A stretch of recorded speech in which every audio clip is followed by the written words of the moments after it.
Bonjour et bienvenue dans une nouvelle vidéo de moi qui fais du tricot en parlant de ce que je veux. Je suis malade cette semaine, vous pouvez l'entendre à ma voix, donc j'ai pas très envie de me filmer, mais en fait j'ai cette vidéo depuis 4 jours dans la tête.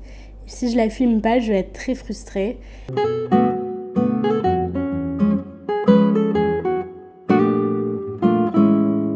Donc je vais filmer mes mains en train de tricoter et puis je vais enregistrer l'audio à part pour juste pas avoir à filmer mon visage après 3 jours d'angine. En plus, là en ce moment je tricote un projet particulièrement difficile. C'est un pull irlandais en rond. Et donc c'est assez difficile de parler en même temps, je dois compter mes rangs tout le temps. Et donc à part dire putain merde, je comprends rien et puis ça y est j'abandonne, je peux pas vous dire grand chose d'autre. Donc j'espère que vous aimerez ce format un peu plus podcast et puis que ça sera quand même sympa à écouter. C'est parti. Ce week-end, Le Monde a sorti un article assez long au titre suivant. Et si faire des activités de vieux, c'était devenu un truc de jeune. L'article parle de la passion des personnes de moins de 30 ans, donc des personnes comme moi, quoi, pour des activités qu'on attribuerait plutôt à nos grands-parents. Alors, j'ai fait la liste. Il y a le tricot, le bridge, la pétanque, le puzzle, les mots croisés, l'aquagym, le Scrabble, les collections de tisanes, la marque Damar ou l'été Fortnum, faire le ménage avec du bicarbonate de soude, la broderie, le crochet, le goût pour les bondieuseries, cuisiner de la poule en pot. En lisant l'article, je me suis évidemment sentie visée. Alors, j'ai jamais fait de poule au pot, mais j'ai quand même une chaîne où je parle de tricot quand même. Mais c'est pas tout, en fait. J'ai aussi une passion pour l'opéra et la musique classique. J'adore cuisiner et puis pour Noël, j'ai demandé des mini cocottes Smeg. Et puis j'ai aussi reçu des tisanes d'Aman, donc les gens me connaissent bien. Je fais un peu de couture mais j'ai arrêté parce que c'est pas trop mon truc. Et je suis le genre de fille à partir la première de soirée parce que je suis trop fatiguée. Je suis même un peu déçue que le monde ne m'ait pas approchée pour cet article. Ceci dit, malgré le fait de me sentir assez représentée, j'ai été assez agacée par cet article et pas seulement parce que la journaliste ne m'a pas demandé mon avis. L'article décrit, exemple après exemple, un amoncellement de pratiques assez différentes les unes des autres. Elle va se baser sur des personnes qu'elle va interviewer.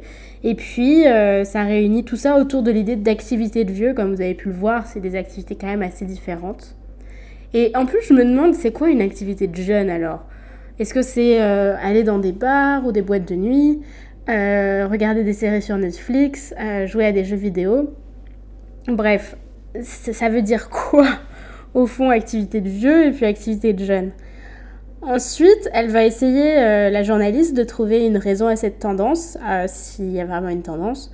Et la raison, ça aussi je me le suis un peu noté, ça serait le goût de l'ordre et de la maîtrise, la convivialité, la facilité, s'ancrer dans le monde réel, un désir d'évasion et puis s'inscrire dans la tradition.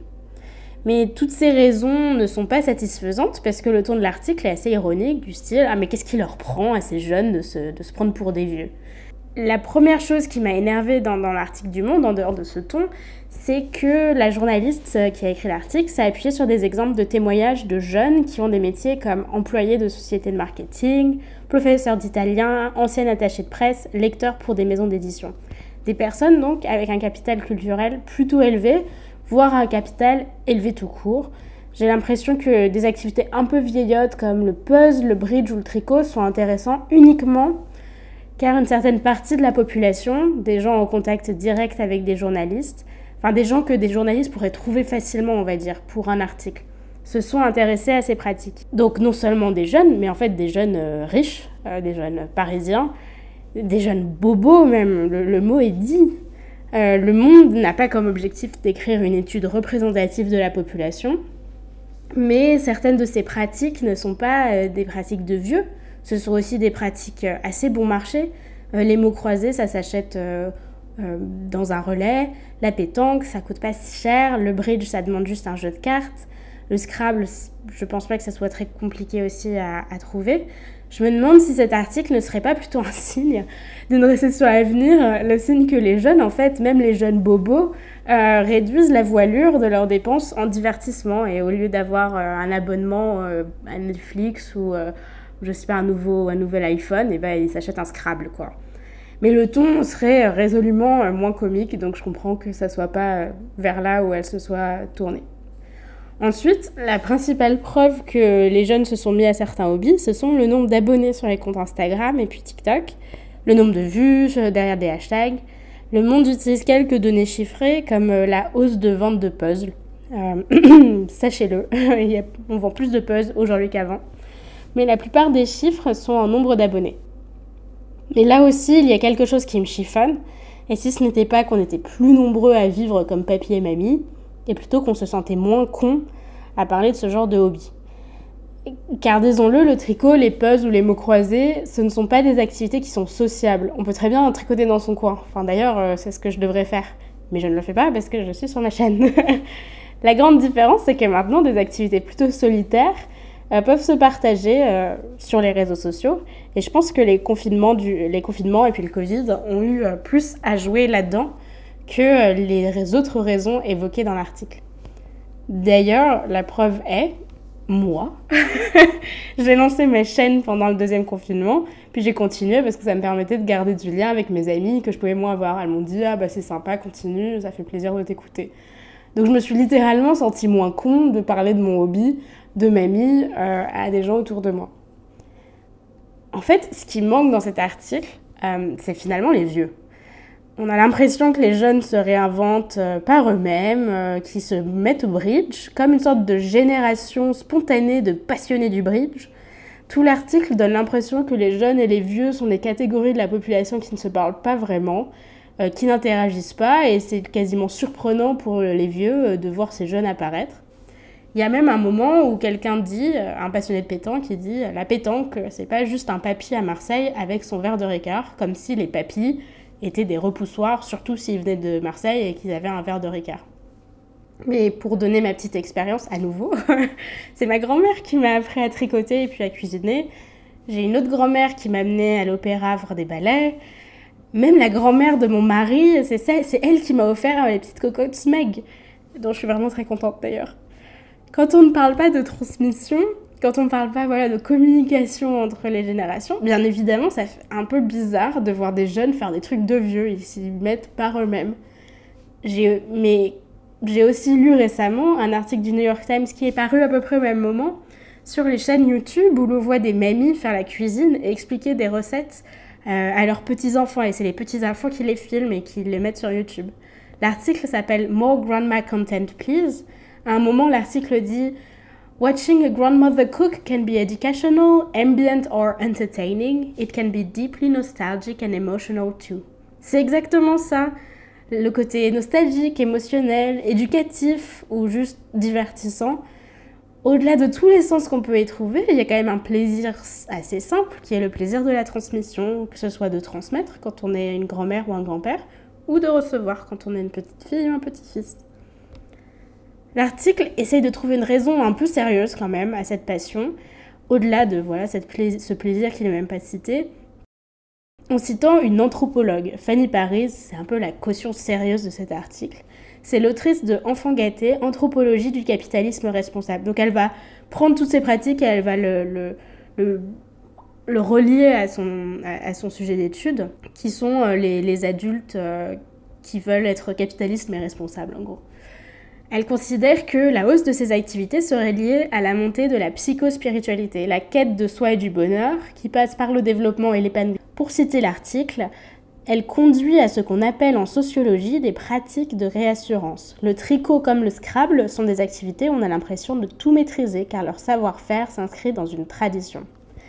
Alors déjà, en ce moment je maîtrise rien, donc c'est un peu du freestyle mon tricot, donc ouais, je suis pas totalement d'accord avec la notion de maîtrise dans le tricot et j'ai pas l'impression que la tradition m'aide à me sentir plus en maîtrise de moi-même ou du monde, quoi que ce soit. Mais bon, c'est moi personnellement. À nouveau, on va pas faire des généralités. Je sais pas exactement pourquoi cette analyse m'a un peu fait grogner, mais je pense que ça a à voir avec la célèbre phrase de Montaigne « Quand je danse, je danse », alors qui n'est pas du tout utilisée dans ce cadre-là, évidemment. Mais quand je tricote, je tricote.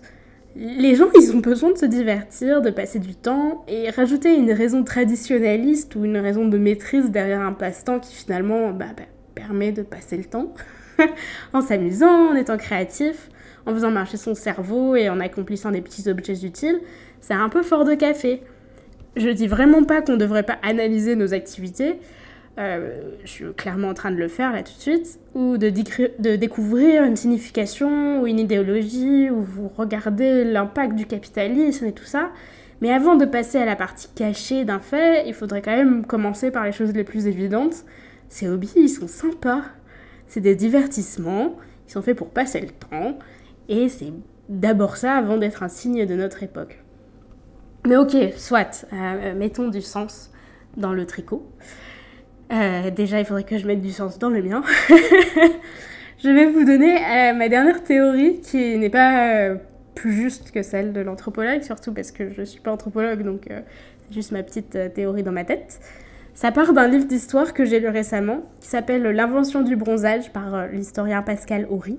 L'historien essaye de comprendre pourquoi en Occident, tout d'un coup, on a décidé d'aller se dorer la pilule, alors qu'il y a des siècles et des siècles, on préférait la peau blanche au bronzage, puisque c'est plus noble, ça montre qu'on ne travaille pas au soleil.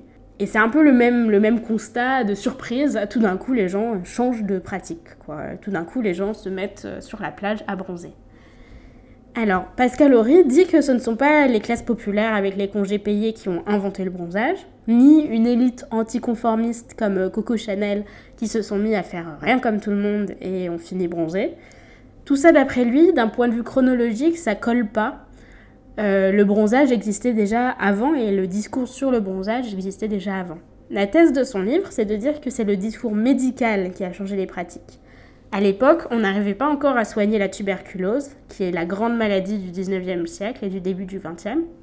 Et donc, les médecins incitaient à aller à la mer ou à la montagne faire des cures de thalassothérapie ou d'héliothérapie. L'idée, c'était de se mettre au soleil, prendre toute cette énergie, c'est un peu bizarrement expliqué. Et ils avaient cette impression que ça allait faire du bien aux poumons des gens atteints de tuberculose. Alors ça marchait moyennement bien, étant donné qu'ils n'avaient pas encore le vaccin et ils n'avaient pas encore des bons traitements. Mais les patients revenaient bronzés, j'imagine un peu reposés parce qu'ils sont allés à la plage, c'est sympa. Et donc on associait ce bronzage à la bonne santé et les médecins eux-mêmes disaient bah, c'est très bien, ça prouve que ça marche. Pourquoi je parle de bronzage et pas de tricot ? Eh bien, en fait, aujourd'hui, la tuberculose, c'est plus la maladie du siècle. On n'a plus peur de mourir de la tuberculose, mais les deux causes principales de mort dans les pays européens développés, ce sont bien les cancers d'un côté et puis les maladies cardiovasculaires de l'autre. Ce sont nos maladies du siècle. C'est ça qui nous fait peur d'une certaine manière. Elles sont non seulement difficiles à traiter, voire intraitables, mais ce sont principalement nos modes de vie qui vont influencer nos risques de les avoir. Alors évidemment, pour les cancers, c'est plus compliqué, mais ces dernières années, il y a tout un discours médical qui nous incite à changer nos modes de vie, arrêter de fumer par exemple, moins boire, manger sainement, faire du sport, globalement, être en bonne santé, être moins sédentaire. Le point commun des hobbies que cite Le Monde, c'est à nouveau pas tant que ce sont des hobbies de vieux, c'est que ce sont des hobbies sans risque, safe, comme diraient les Anglais. On peut certes picoler en faisant du bridge ou boire un petit ricard en faisant de la pétanque, mais on peut aussi boire une petite tisane ou juste un verre d'eau. Le Scrabble, le puzzle, le crochet, ça incite pas à fumer clope sur clope devant un bar à 1h du mat dans le froid. Fanny Paris parle de réassurance, comme si on devait être rassuré de quelque chose, comme si le monde était super stressant, super capitaliste, super inégal, avec une crise climatique, et qu'on faisait son petit tricot pour se détendre, se donner l'impression qu'on maîtrise quelque chose. Mais le monde, en soi, le truc autour de nous, nous enjoint à nous enfermer, à avoir des comportements sans risque. Le tricot, pour moi, n'est pas une réaction à la terreur de dehors, elle en est plutôt la conséquence. D'une certaine manière, je suis d'accord avec Paris pour dire que ces pratiques nous rassurent, elles nous disent « oui, c'est bon, je prends soin de moi, je suis en bonne santé », mais pas face à un monde capitaliste ou face à une crise climatique, mais plutôt face à notre santé et face à un discours médical un peu pesant. Pour conclure, ça ne m'embête pas du tout qu'on me dise que je suis un peu une grand-mère. J'en joue parfois, je suis un peu devenue la mamie du groupe avec mes amis. Mais la raison pour laquelle ça m'embête pas, c'est que j'admire beaucoup mes deux grand-mères. Je suis heureuse qu'elles aient pu me transmettre autant. Et pas seulement des activités un peu rigolotes, elles m'ont aussi transmis un fort sens critique, un goût pour la conversation et puis de la curiosité en tout. Je pense que le dialogue entre les générations mériterait un peu plus qu'un article ironique sur les jeunes qui s'amusent dans leur coin comme des petits vieux.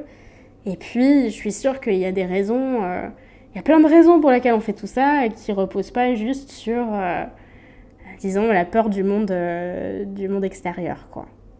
Bon, c'est tout pour moi. Merci beaucoup d'avoir écouté jusque-là. En plus, j'ai un peu une voix de fille malade, donc j'espère que ça passera bien. Je mettrai en barre d'infos le patron de ce que je tricote en ce moment, donc ce pull irlandais en rond. Et puis en attendant, tricotez bien, buvez une petite tisane, hein, mettez votre damar et puis allez jouer à la pétanque avec vos copains.